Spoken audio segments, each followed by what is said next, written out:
En las guerras de la antigüedad, sitiar ciudades era una forma de rendir al enemigo, privándolo de alimentos y refuerzos, con ataques y bloqueos.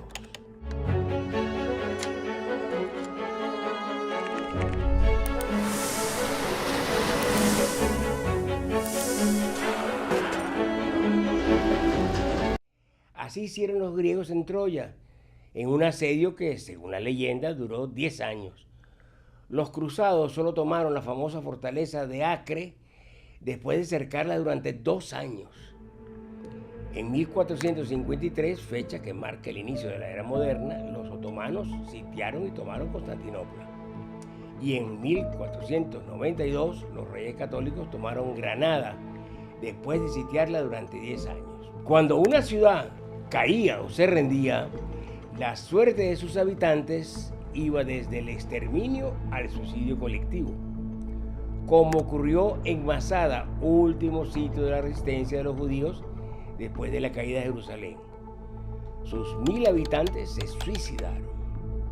Algunas veces se permitía a los vencidos irse en paz y con honores, o con condiciones, como en el curioso caso de la ciudad de Weinsberg, Alemania, sitiada y rendida en 1137 por el rey Lotario II, que permitió a las mujeres abandonar la ciudad con sus hijos y cargando lo que pudieran cargar, y ellas salieron cargando a sus maridos. Pero en general los sitios eran horrendos, gente muriendo de hambre, epidemias en ambos lados, catapultas disparando grandes piedras o cañonazos para romper las murallas, o lanzando cadáveres para infectar al enemigo. Ya en nuestro tiempo, durante la Segunda Guerra Mundial, los nazis sitiaron a Leningrado, hoy San Petersburgo, por casi 3 años, de 1941 a 1944, matando de hambre, frío y enfermedades a 1 millón de habitantes civiles. Pero Leningrado no se rindió. Los bloqueos económicos actuales son, como dijo un mexicano, lo mismo, no más que diferente, porque ya no se trata de ciudades, sino de países donde se busca derrocar o someter a los gobiernos para imponer los intereses del imperio. Caso típico fue el fracasado intento de Napoleón de sitiar a Gran Bretaña para que no comerciara con Europa. Un bloqueo naval típico fue el de la Venezuela de 1902 por las marinas de guerra del Imperio Alemán, el Imperio Británico, el Reino de Italia, Francia y Holanda, para exigir el pago inmediato de la deuda externa, algo imposible para un país que venía de salir de una guerra civil y de sufrir la peor sequía de su historia. Desde fines de 1902 hasta mediados de 1903, los europeos bloquearon los puertos de Venezuela, destruyeron o confiscaron sus pequeños barcos y atacaron fortificaciones con algunos intercambios de artillería y bajas. Notable fue la campaña mundial contra Venezuela y notable la respuesta popular del país atacado.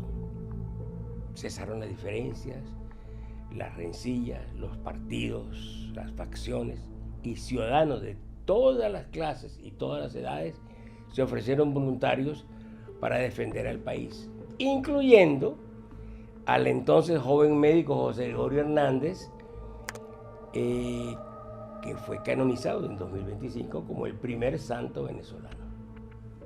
Los Estados Unidos siguieron atentamente ese bloqueo contra Venezuela, comprendiendo la agresión europea, pero advirtiendo contra cualquier ocupación del territorio. Luego influyeron en las negociaciones que terminaron con las aduanas venezolanas administradas por las potencias hasta el pago total de la deuda. Los bloqueos económicos y financieros son hoy las armas preferidas de las potencias. El ejemplo más notorio es el bloqueo de Cuba, desde octubre de 1960 hasta nuestros días, más de medio siglo en el que una pequeña isla de 10 millones de habitantes ha sido castigada por los Estados Unidos, la mayor potencia económica y militar del planeta. El bloqueo impide a Cuba comerciar con el mundo y sanciona o amenaza con sanciones a quienes comercian con ella. El costo ha sido enorme, billones de dólares perdidos y generaciones que han vivido bajo la escasez y las limitaciones impuestas por el bloqueo. Solo la voluntad política y la ingeniosidad de los cubanos les ha permitido resistir, ser ejemplo de creatividad y de solidaridad con el mundo. Médicos, maestros, deportistas, medicinas, vacunas de Cuba ayudan hoy a un centenar de países. Y Washington no ha logrado su objetivo, que es la caída de la Revolución Cubana y demostrar el fracaso del socialismo. Pero Cuba no es el único país castigado por los Estados Unidos.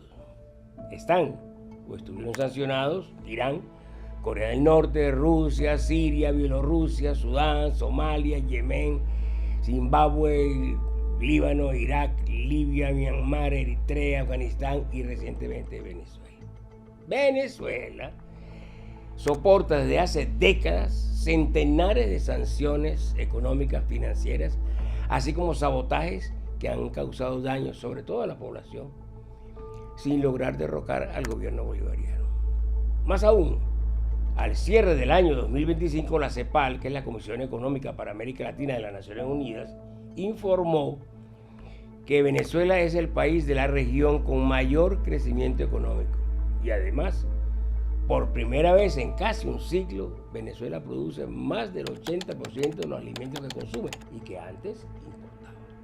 En 2025, el presidente Trump desplegó la más poderosa flota en el Mar Caribe con muchas naves, incluyendo su mayor portaaviones y un submarino nuclear, y declaró, sin ruborizarse, que el petróleo, suelo y subsuelo de Venezuela pertenecían a Washington. Estaba anunciando una nueva era de bloqueos, intervenciones imperiales para recuperar a cualquier costo su hegemonía perdida, especialmente en América Latina. ¿Solo amenazas? No. En la madrugada del 3 de enero del 2026, aviones y helicópteros de la Marina, la Infantería de Marina de los Estados Unidos, comenzaron una hora de bombardeo de objetivos militares y civiles en la ciudad de Caracas y otros sitios de Venezuela. La operación culminó con el secuestro del presidente Nicolás Maduro y su esposa. El ataque a Venezuela ha levantado una ola mundial de protestas porque constituye una ruptura con el derecho internacional. Para Trump eso es solo un asunto formal que acostumbra a despreciar. En su brillante ignorancia, el presidente de los Estados Unidos no toma en cuenta que la hegemonía cultural es más importante que el dominio militar, porque, como decía Napoleón, con las bayonetas se puede hacer todo menos sentarse en ellas. El ataque a Venezuela es la primera batalla ganada de una guerra perdida. Es la perspectiva imposible de controlar un continente por la fuerza. Porque ya no estamos en los tiempos del general Smedley Butler, famoso, el más joven capitán de la historia de los Estados Unidos y el oficial más condecorado de la historia militar de ese país, y que confesó: pasé 33 años y 4 meses como militar activo y durante ese periodo pasé la mayor parte de mi tiempo como un matón para las grandes empresas, para Wall Street y los banqueros. En pocas palabras, yo era un mafioso, un gángster del capitalismo. Yo podía haberle dado algunos consejos a Al Capone. Él operaba con su mafia en 3 distritos, yo operaba en 3 continentes.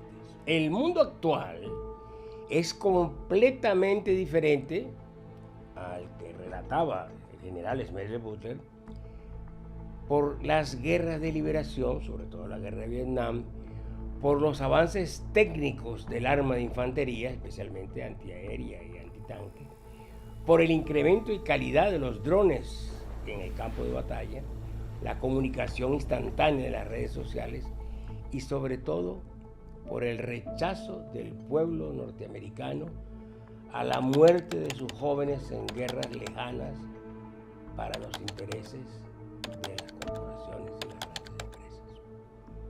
Y en ese mundo diferente, después del ataque a Venezuela, saber si la fuerza bruta ejercida por los brutos, al estilo Trump, se va a imponer al mundo, ese es hoy nuestro más urgente e importante misterio de la historia.